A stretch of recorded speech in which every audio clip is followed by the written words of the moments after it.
Hello beautiful people, my name is Vendi and I'm freaking out and it is the middle of the year, so I think it's about time that I do the mid-year freakout tag now. For the first time in living memory, the middle of the year doesn't feel like it has crept up on me. It feels like it's been 84 years since the start of 2020.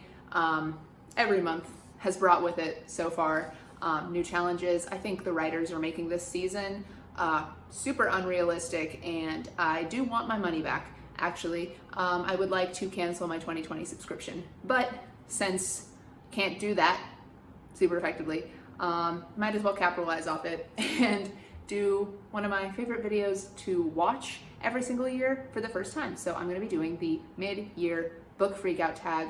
It was created probably like at the very start of BookTube by Ellie and Chammy. I don't actually know if they have their BookTube channels left anymore, but if they have any YouTube channels, I'll link them down in the description box below. I wasn't tagged by anyone. I don't think anyone really gets tagged to do this anymore. It's just sort of like a BookTube staple around about this time of year. But yeah, let's get into it. So question number one is, what is the best book you've read so far in the year of 2020? You know, I'm a ridiculously indecisive person, so I had to pick two. They are both relatively recent reads, and those are The Poppy War by Rf Huang and Get a Life, Chloe Brown by Talia Hibbert. I defy you to find two books that are so different in subject matter anywhere, but that are both so impeccably beautifully well written. The Poppy War follows Rin, a dark-skinned, underprivileged war orphan who works her butt off to avoid an arranged marriage to get into on scholarship the military academy of Sinigard. And as she is training to become a soldier at the cusp of her country going to war yet again, she learns in her studies that certain people can wake up and channel the powers of a god, and Rin is one of those people. I adore this book mainly because of her. All of it was really well done. The world building was just chef's kiss beautiful, but Rin is everything to me. I would die for her. She can do no wrong. I mean, she's done a tremendous amount of wrong, but I still stand. And on the other hand, you have Best Rom-Com of the Year, You Get a Life, Chloe Brown by Talia Hibbert. This one follows Chloe Brown, a young, chronically ill, curvy Black woman who, after a near-death experience, realizes that she hasn't really lived her life. And she wants to change that. So she enlists the help of her grumpy superintendent, Redford Morgan, to help her get through what's essentially like a getting a life bucket list, and romance ensues. Both of these books made me incredibly happy in incredibly different ways. So they have to share the #1 spot of the year so far. I love them both. I don't know if either of them will be toppled as my reading goes on with the year. They're just such phenomenal books. Question number two is, what is the best sequel that you've read so far in 2020? I haven't read many sequels. I've started some series and I've reread the parts of a series that I'd already previously read so far this year. It was like pretty slim pickings for this one, but either way it would definitely be The Two Towers by J.R.R. Tolkien, book 2 of the Lord of the Rings trilogy. I think it's an excellent sequel. It raises the stakes from the first, and it makes the conflict larger. So as a sequel, it succeeds, and it's also just my favorite. It's my favorite installment of a story that I love super tremendously. I think it's done remarkably well. The pacing is beautiful, and it doesn't feel like it slumps, which second books in trilogies often do. So it has to win for this category for me. Question number three is, what is a new release that I haven't gotten to yet but I super want to? This has to be The City We Became by N.K. Jemisin. I believe The City We Became is about palimpsests and about how in a million gazillion infinite number of alternate universes there are alternate versions, the countless alternate versions of various cities, and the sort of layering and stacking of their personas has allowed them to kind of come to life. And New York, which is a sprawling thing of a city, has splintered into several like boroughs, several factions who have all come awake individually, and they have to like wake up New York, the conglomerate of all of them.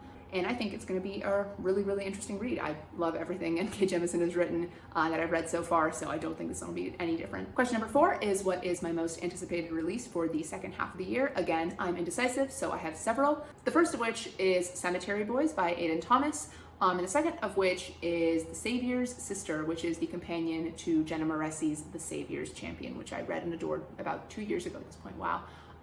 They're both coming out later. I believe Cemetery Boys is coming out in August, so pretty soon, and The Savior Sister is coming out in September.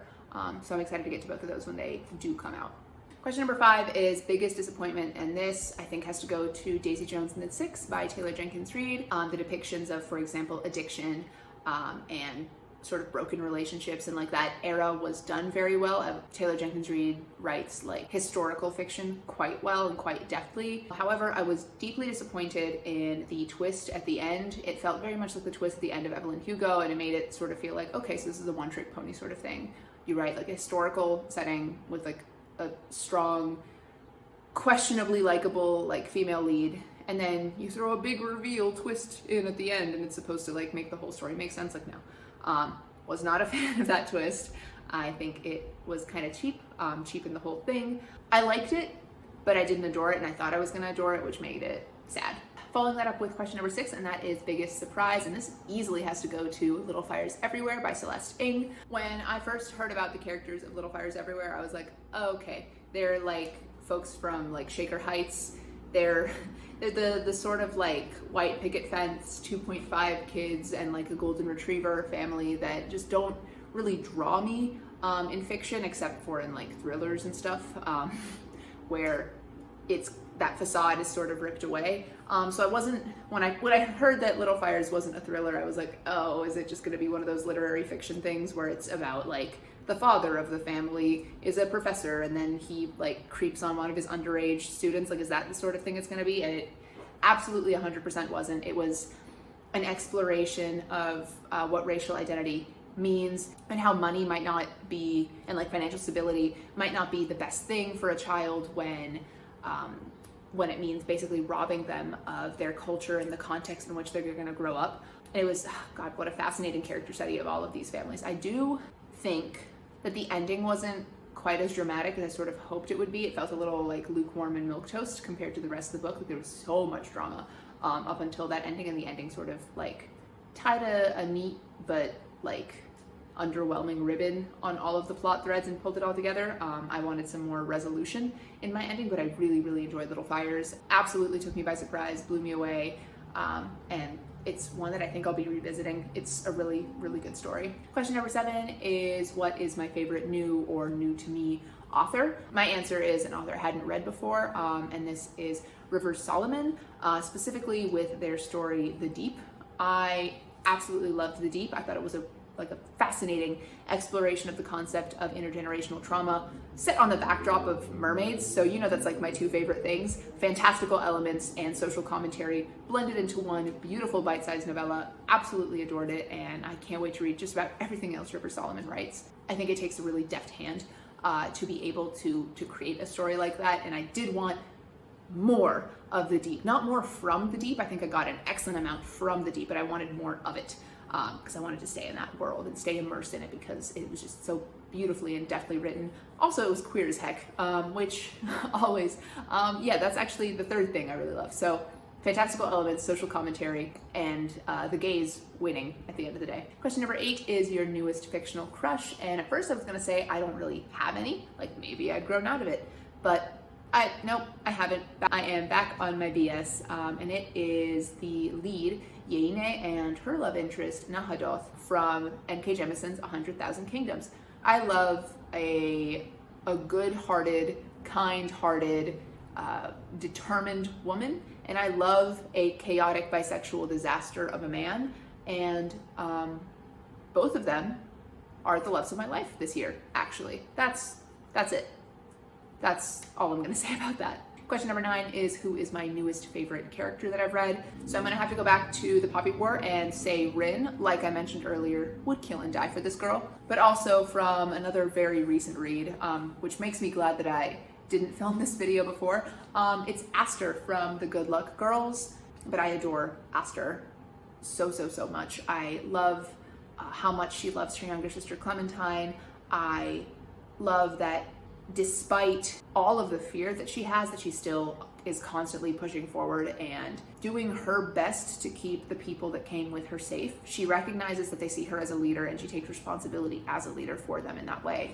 But she's also incredibly vulnerable as a character and struggles so much with the anger that she feels. And as a person who lately has been very, angry and very frustrated and very worried that those things will eat up everything else about me and leave me as nothing but rage.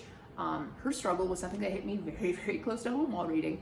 It has cemented her as one of my favorite characters ever, but especially for 2020. Question number 10 is book that made me cry.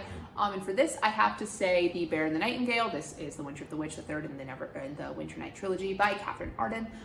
So book 1 of this series. So to avoid spoilers, there is a scene at the very end of that book that always makes me emo, because I'm always made emo by parents doing whatever it takes to keep their kids safe and happy.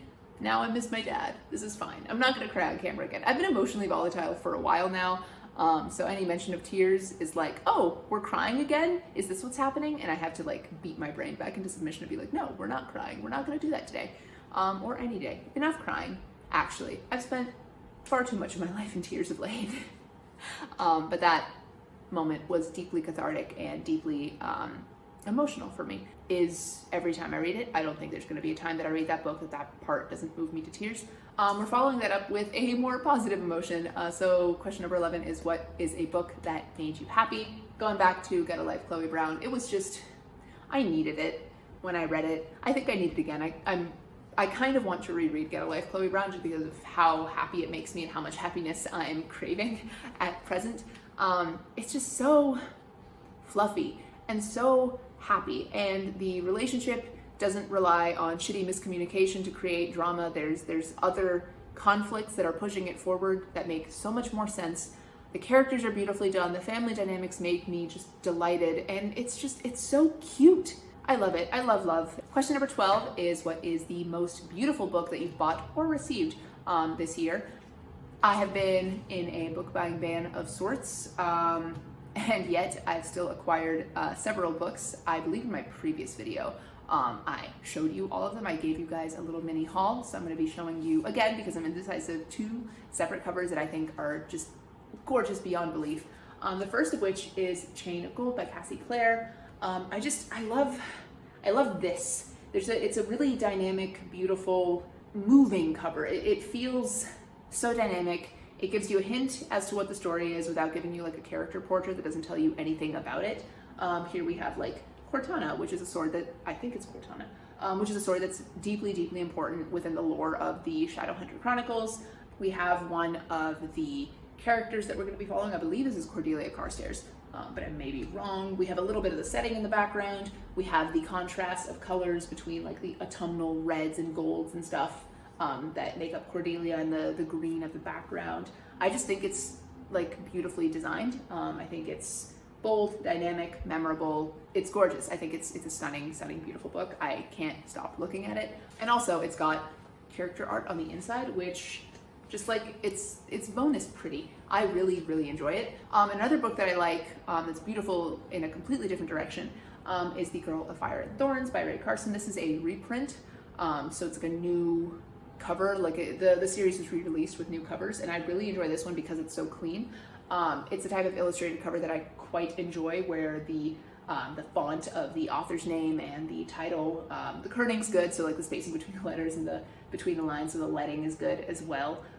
Where they use a font that fits with the rest of the visual elements of the cover. I really enjoy the symmetry of it and the sort of geometric design. There's a lot of very crisp, clean line work, which I think is just stunning. And I think the colors are quite nice. There's some shininess to the gold of these filigreed leaves around it, which I think is just adds another element of visual appeal. It's not like foil, so it's not like super like in your face blingy, but it is quite nice when it catches the light correctly. And I really enjoy the sort of muted yellow, soft green, and the red.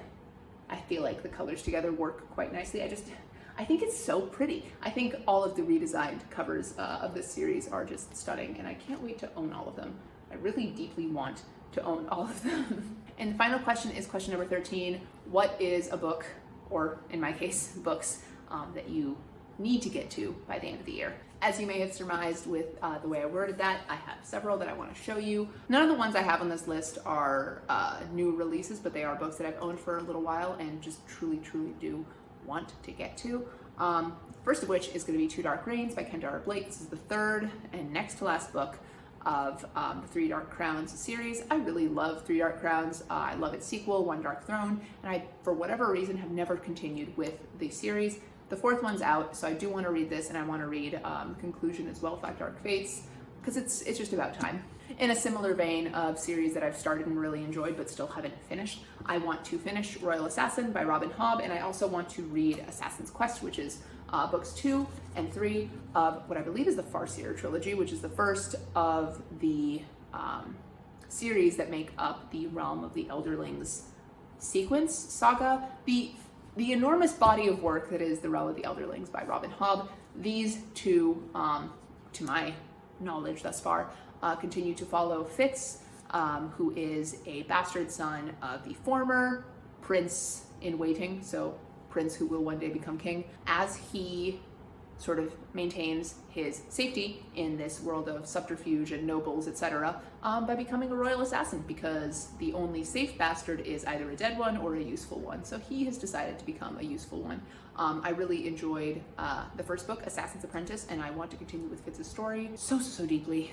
It's just hard because these books are a little heavy, not just physically but emotionally as well. And it's a heavy time right now, but I'm back on the grind where I can read some fantasy, so I'm going to capitalize on that and get to these as soon as possible. And the last two books that I want to show you are both things that I got at BookCon 2019, so it's been a calendar year since I've got them and I haven't picked them up yet, which is just like no. So it's about time that I pick them up, and the first of them is The Tiger at Midnight by Swaney Chichalla.